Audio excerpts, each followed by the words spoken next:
straight back from your Rural Women New Zealand's conference. How did it go? It went very well, Rob. We had over 200 women gather together in Nelson over the last weekend. God, was Nelson ready for that? They may have found it a bit of a challenge. But no, it went remarkably well, and we achieved quite a lot of work and a lot of debate and discussion. We also had some very exciting times with the presentation of the awards for the Enterprising Rural Woman of the Year award, which was very exciting. Joanne Taylor from Canterbury. That's right. Latitude magazine in Canterbury, she won the Supreme Award, which was a great thrill. She's done some incredible work in developing that magazine from scratch to where it currently is now. So it was a real thrill finding, for me, being a Canterbury person, sort of a local businesswoman, achieving that was remarkable. It was lovely the fact that she got into that business because of a conversation with her hairdresser. Absolutely, and it just shows how it just takes a little spark and gets an idea going, and then you sort of work it through, and with a bit of entrepreneurial attitude, she actually made that happen. And yeah, so she created a magazine so her hairdresser could advertise. Absolutely, and that's some years ago now, and the hairdresser's still part of her business. So I bet she is. It's wonderful. Exactly. So that was a great thrill. Let's talk about some of the remits and some of the things you talked about. Absolutely. We discussed quite a number of issues. We had 9 or 10 good, solid remits around rural communities and issues facing people out there.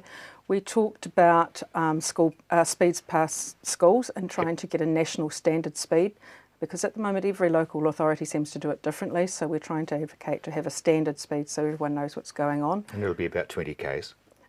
No, not really. Oh, I'm thinking school buses. School buses is the 20 k's. We were looking at more like 40 k's past urban schools and 70 k's past schools on a 100k limit. And that's just trying to get that down and make it a bit safer for children going to school. Yeah, because I mean it's very easy to go whistling past a school. Well, it is, and you do need to support the speed limit with good signage so that it's visible. Because often, especially in a rural area, you can whiz past without even realising it's there. So we need to get some good signage around that as well once we get a standardised limit. And you, as an organisation, will be pushing that now? Absolutely, we are pushing that, and we'll be working with all the local authorities through New Zealand and also local government New Zealand, and trying to get them to support it from their end as well. So try and attack it from both directions and see how we get on. Good on you. You're not going to let it go. No, we're not. I mean, the safety of our children is paramount. Yeah, exactly. And there's nothing more tragic than an injury or a loss of a child through a moment's carelessness. So we want to avoid that at any level. Correspondence schools came under your spotlight. Yeah, it did. We're increasingly finding the level of support for rural students it appears to be declining. And part of that is, I think, because the rural sector makes up a very small percentage of their role now. The majority of students appear to be distance learners for a variety of reasons. Students have disenfranchised from traditional schooling for any kind of reason. And so we're finding the level of support is different, and also the move to digital learning is actually disenfranchising a lot of rural students who don't still yet have access to good broadband. And with the increasing move for education to be delivered by electronic means and email and internet-based learning, that's actually not helping rural students.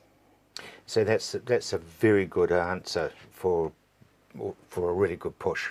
Well, it is, because those students, they still need to learn. They still have a right to good education, and we need to ensure that they have all the support they need. And of course, there are also special needs students among that, and having that resource out there available for students with special needs in the rural sector needing to learn by correspondence school is vitally important. So we want to make sure that the correspondence school are recognising that need and ensuring that it is properly resourced and funded. Now, you heard from WorkSafe? We did. WorkSafe gave a wonderful presentation. They talked about the focus of their work, and it's all about the common sense things and recognising that the New Zealand she'll be right attitude is great, and we don't want to stop that, and we don't want to stop people's innovation and enthusiasm for the work they do, but we just want to make sure they're safe in the way they go about it.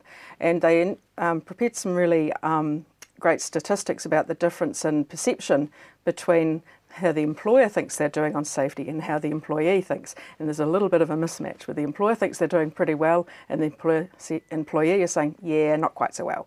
So there's some closing of that gap needed. Because we've suddenly become very into it, it seems. I mean, if I go onto a farm to do filming, I've got a sign and no indemnity and all that sort of thing, to say that I've read what I'm supposed to have read. And Well, I guess it's all about recognising that farms are hazardous workplaces and making sure that we're keeping people safe at all levels, and there's common sense in that as well.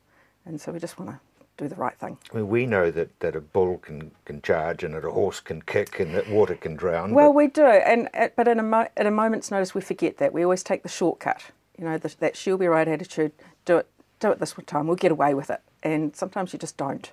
And we need to be a little bit more cautious about what we're doing ourselves, as well as for our staff. Okay, I'll take that. I won't mind signing that worksheet. So who else did you hear from? We heard from Lindy Nelson from the Agri Women's Development Trust, and she talked to us a lot about women's empowerment, women's growth and personal development, leadership skills, and actually accepting the challenge and the challenges of living, working rurally and building businesses, and the need for women to really acknowledge their own skills and ability and to not downplay themselves and extend and challenge themselves. Often women are so involved in the farming enterprise they don't actually recognise how important they are, and we downplay ourselves, and we need to really embrace those skills and learn and develop and be able to offer even more to the farming businesses that we're involved in. So it was a really interesting presentation about acknowledging, accepting and rising to the challenge. I would assume that most people who do the work of computers and all that sort of stuff probably don't take a wage out of the business. No, they don't. And a lot of, because they're seen as part of the farming partnership, they don't get a wage for themselves. So it's unpaid work, and it's often difficult with increasing compliance around financial reporting, GST, wages, taxes, all those things. And often you're sitting there in your computer program, new software programs that you may not be aware of, and increasingly the need to record data for things like NATE and milk solids and all those things that tend to end up back in the office where the female partner's doing all that office work. And so it's a lot of skill and knowledge in there, and we need to recognise that. How big is the situation where a lot of women don't do things for themselves because they don't have their own bank balance? They don't have. I mean, my mother always had a dress allowance, and she didn't have to justify to my stepfather what she was spending her money on. Yeah, I think it's still there that women don't often have their own money. There might be a personal bank account, but of course that's for the family. It's not necessarily for the woman herself. And we did recognise that we need to support women, and so often women support everything else that's going on the farm, particularly in these more difficult times. One of the first things that gets cut back is discretionary spending, and that tends to be family spending. And so it's the women and children that tend to miss out. And we need to recognise that women are the ones who are looking after everyone else, but who's looking after the women? It's my point exactly. And so there's a lot of work to be done in actually supporting the women. A lot of the support initiatives out there at the moment are around supporting the farm, keeping the farm operating and financial, supporting the farmer through mental health and everything. It's not quite so much focus on the women, and I think we really need to look at that very closely. I think we need to change it, Kerry. Thank you very much indeed.